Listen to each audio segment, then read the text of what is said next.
Ladies and gentlemen, family and friends, scholars and dignitaries, welcome to another episode. Welcome to my world. Hello, friends. So, once in a while, we see something that's so egregious, so appalling, that we experience a type of cognitive dissonance where we block it out. Either we commonly deny that it ever happened, or it sends us into a type of mind paralysis where it and other things just don't make sense. And luckily, these types of events don't happen often, but they do happen. We have government, politicians, corporations, and the media breaking long-accepted standards of behavior and ethical principles, and greater society just accepts it as if it was common and normal everyday practice. Well, this next report is beyond absolutely alarming, so here it is.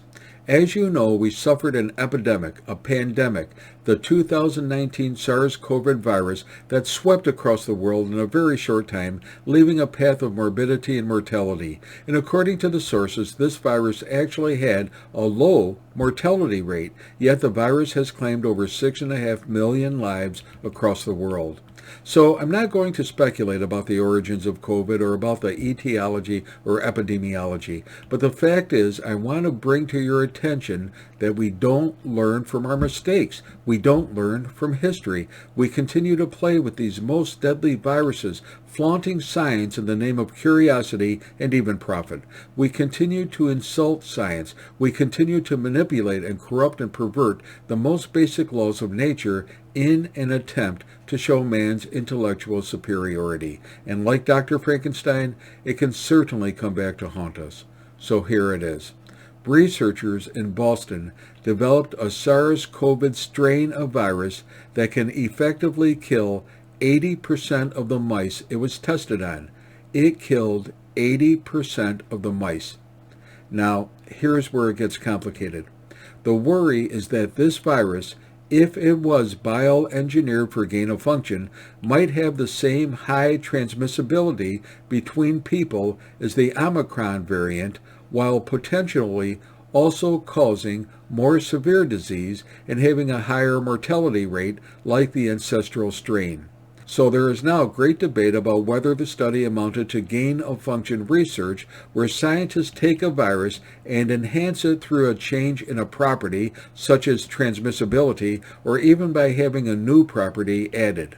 Of course, the charge was denied by the research scientists. However, other scientists focused on the modification of the original strain through the addition of the Omicron spike protein and concluded that that variation would potentially enhance its transmissibility.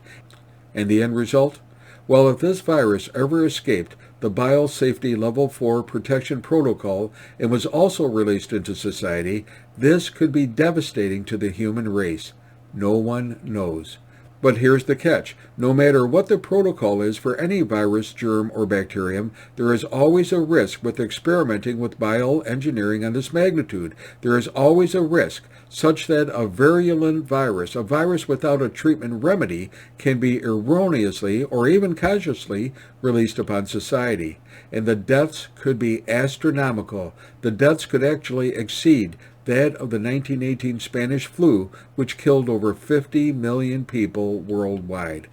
So, the question for scientists really is the thing we're doing guided by sound principles? Is it legal?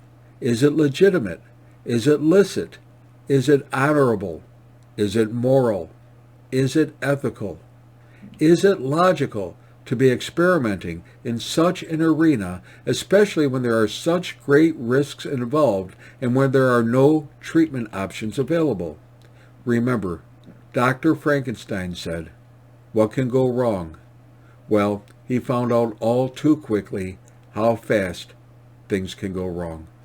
Hey, be safe, be well, and may God bless.